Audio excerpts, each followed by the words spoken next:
Excuse me, may nakaupo ba dito? Uy! Dodi, pag nakikita mo siya? Sa gusto mo. Nag-improve yung ano mo, yung... Opo. Yung closeness nyo. Mas nag-improve po yung ano. Feelings niya kayo. Yung feelings siya!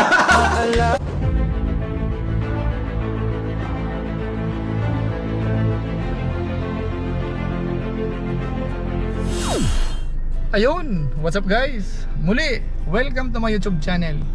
Ito po si Kuya Julay, ang inyong katugang, ang inyong kalingap, na muling bumabati po sa inyo ng magandang araw, magandang gabi. Saan panig man po tayo naman doon naroon. At sa araw na ito, gagawan po natin ng reaction video, yung patungkol po doon sa Kalingap serye, na kung saan yun na po yung magiging last episode. At syempre meron po tayong mga i-highlight po dito. Pag-usapan po natin yung patungkol po doon sa pag-uwi ni na Rachel sa saka po nung kanyang tatay. Medyo maraming kinabahan doon po sa mga eksena, mga katugang, mga kalingap. Tapos syempre, ang ilan sa highlight po natin ay yung patungkol po kay Dr. Love. Mukhang nagpaliwanag po siya dito. So tingnan po natin kung marapat po ba siyang pagbigyan, mga katugang, mga kalingap. At syempre, yung ilan sa mga eksena po ni na Rachel at saka ni Ruel, na kung saan talaga ay hindi natin makakalimutan. At ganun din po sila. May mga eksena po o kaya doon sa mga episode binanggit ni Ruel at saka ni Rachel kung alin po yung paborito po nila doon. So pag-usapan po natin yan maya-maya ng konti. Pero bago po yun, konting paalala muna si Kuya Julay. Baka sakaling meron pa po ditong hindi nakasubscribe sa ating YouTube channel, huwag po natin kalimutan, paki-subscribe tapos paki-pindot po yung notification bell button para lagi po tayong updated sa aking mga video post. Maraming salamat po sa inyo. Tapos huwag din po natin kalimutan si Kuya Bal Santos Matubang, si Kalingap Rab, si Ate Edna Vlogs at saka po yung Chopper Sniper. Paki-subscribe din po sila. Maraming salamat po sa inyo. Ngayon tuloy na po tayo. Tayo po ngayon ay papunta ng Alcor. Kung inyo po napapansin sa bandang kaliwa ko po, yan po ay bike lane. Yan po yung 0 kilometer na kung saan dyan po tayo nagbabike papunta po ng Alcor. Kaya yung travel po natin sa ngayon ay nasa 33 kilometers po. Dito po sa main na kalsada na ito, malaki po ito, walang ka-traffic dito. At nakaparallel po dito yung bike lane papunta rin po ng Alcor hanggang dun sa may Albeit Stadium. At tayo naman po ay pupunta ng Alcor dahil meron po tayong kukunin. Sa inyo po kasing kaalaman na nagpa-check up po tayo, general check up nung nakaraan. So sa pagkakataong ito, yung result po ay ready na raw po, kaya babalikan po natin. Dahil medyo mahaba po yung biyahe, naisipan ko na gumawa ng reaction video para hindi po masayang yung ating oras. At syempre meron po tayong kasama. Yan po. So may alalay po tayo sa ngayon. Ano po, tuloy ang pag-vlog po natin. Ngayon ang gusto po natin i-highlight dito sa ating ginagawa ng reaction video, una ay yung patungkol po dun sa pag-uwi ni na Rachel at saka po ni Tatay Raysan. Lalong-lalo na po si Tatay Raysan dahil nga po nung mga nakaraan talagang nagdampo po siya. Talagang ang alam po natin dito, talagang hindi sila matutuloy. Tapos nadagdagan pa po doon po sa first part nung vlog po ni Kalingap Rab, yung usapan po nila ni Ruel, talagang hindi po sasama si na Rachel at saka po si Tatay Raysan. Ito po, panoorin po muna natin yung binabanggit ko po. Hindi ko nakikita si Rachel Anong balita? Sa amin, Kasama ba si tatay? Hindi. Hindi. Hindi na talaga. Hindi talaga na-convince kasi suko na ako sa pag kay tatay kasi nga isa din na talagang di naramdam niya yung mga sinasabi ni Dr. Love. Pati may mga iba ding mga nag-comment doon na talagang yung negative baga. Yan napaka-OA naman. So bali malaking impact din niya kay tatay. So hindi ko na lang pinilit kaya Hinayaan nyo na lang sa hinayaan tatay. ko na lang kasi Hindi na kayo hindi ko na lang pinilit din. Sayang Sayang nga po. Sayang. Paano si Rachel? Hindi rin kasama? Oo, kasi bawal baga kung bawal si Rachel lang mag-isa. Sino kasama mo? Si VG Skim tsaka si Kuya Alex. Kuya Alex. Oo, is kaming tatlo. Okay, tuloy man sila. Grabe. Kaya nga po. Kala ko pa sayang naman. po. Sayang pinagandaan namin doon. So yun po mga kalingap, mga kababayan po natin, kung tayo po ay hindi pa natatapos yung panonood po noon, mag-iisip tayo o kaya malulungkot po tayo dahil nga po hindi matutuloy. Kaso nga lang po merong sorpresa. Iyon po pala ay matutuloy naman. Lalong-lalo na po nung nakita po natin si Rachel doon po sa tabing kalsada bago po umakyat sa bus. Ngayon para masabi nating tuloy Panoorin po natin yung eksena na yon. Ito po yon.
Excuse me, may nakaupo ba dito? Uy! Kahit ako'y di mo pinapansin, hindi ako nagagalit sa'yo. Ka! Dito! May nakaupo ba dito? Akala ko hindi na kayo tutuloy. Sino kasama mo? Akala mo lang yun. Ay, dito ka. Grabe. Totoo ba to? Hindi pa naginip. Sure na sure ka? Oo, sure. Asan si ano? Si Tatay Rizal? Andun, sa baba. Saan puntan ko muna? Alam ko na ang iyong damdamin para sa'kin. Hindi mo lang alam ang aking nadarama pagkapiling ka. Honey, my love, so sweet. So yan po mga kalingap. So sa madaling salita, tuloy na po yung pagpunta po ni na Ruel at saka ni na Rachel, kasama po si na Tatay Rizal, mga katugang mga kalingap. Ngayon dito po sa vlog na ito, ang gusto ko pa pong i-highlight dito ay yung patungkol naman po kay Dr. Love. Dahil ng mga nakaraan, alam po natin na talagang maraming nagalit po kay Dr. Love dahil nga po sa kanyang mga reaksyon. Sinasabi nga nung iba, masyadong OA, masyadong kontrabida na nga, pero sobra-sobra naman yung kanyang ginagawa. Hindi lang sa teleserye, kundi pati doon sa ibang mga vlog, talagang kontrabida na po ang kanyang pinakapapel, mga katugang mga kalingap. Pero sa episode na ito, nagpaliwanag po siya. So ito po panoorin po natin mga katugang mga kalingap, yung sinasabi po ni Dr. Love. Andito si Dr. Love, oh!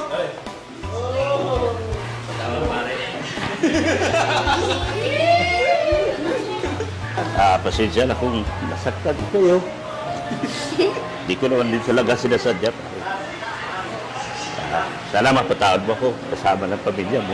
Naiintindihan naman kita kasi role mo naman yun. Maraming salamat. Sana mapatawad niyo ako. Lahat kayo mga viewers. Sana mag-subscribe uli. Sana panoorin ulit mga videos ko. Patawad kung nasaktan ko man kayo. Hindi ko naman sinasadya. Ginagawa ko lang role ko bilang isang kontrabida. Sana naintindihan niyo ako. Dahil po mga kababayan, ano po ang masasabi po natin? Naiintindihan na po ba natin si Dr. Love, mga katugang mga kalingap? Pwede na po ba natin patawarin?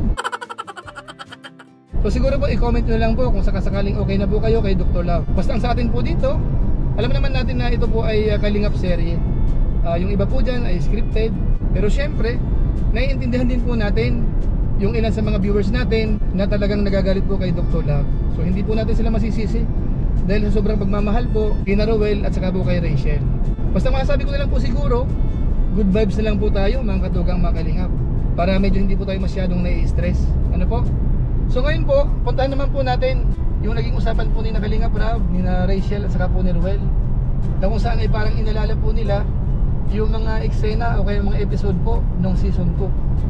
At nabanggit po dito ni Ruel o Malalag na ang hindi niya makakalimutan ay nung binanggit po ni Rachel na mahal kita.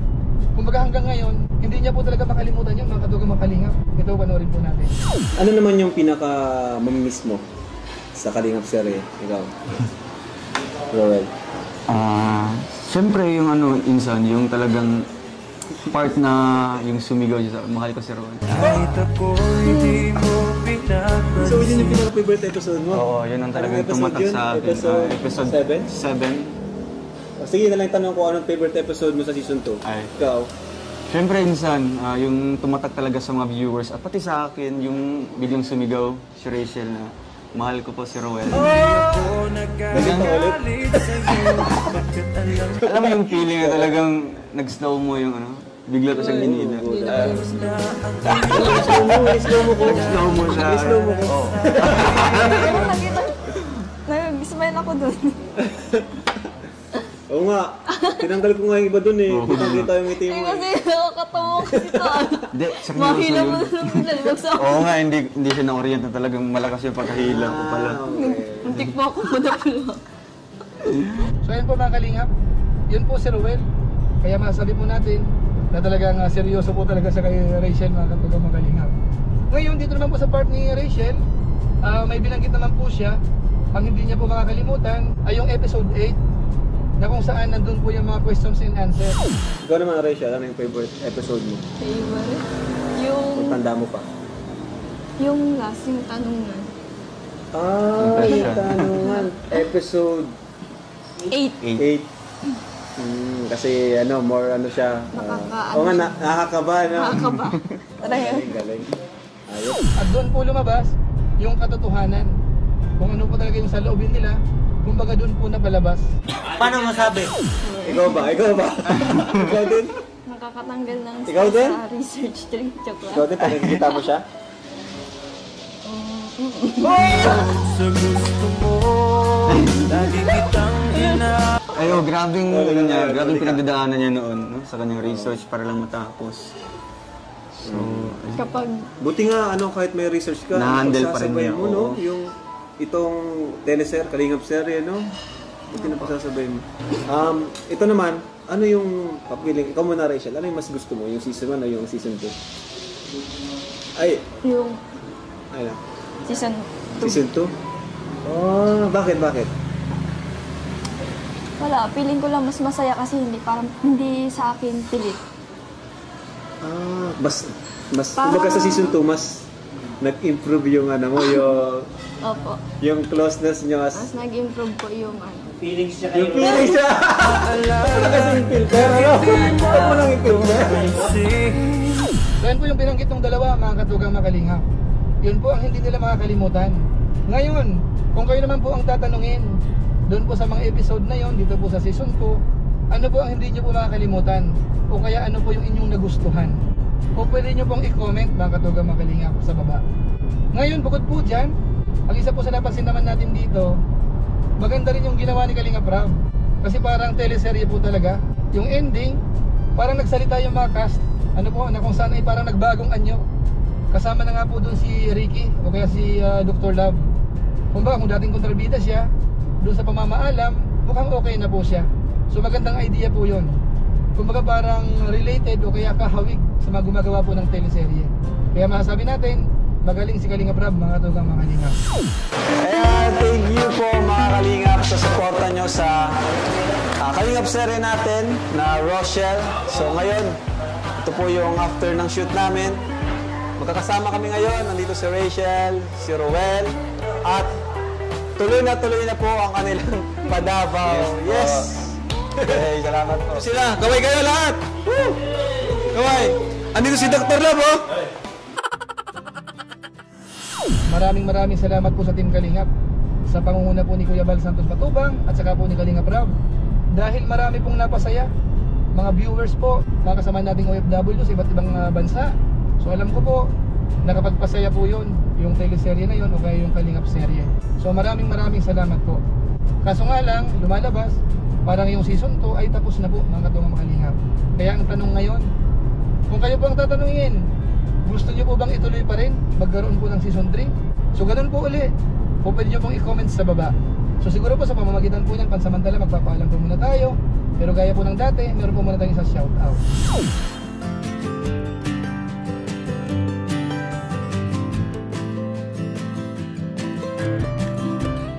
At syempre hindi po natin nakakalimutan yung ating mga kasamaan sa co-host, Kalingap, OFW Organic Sponsors.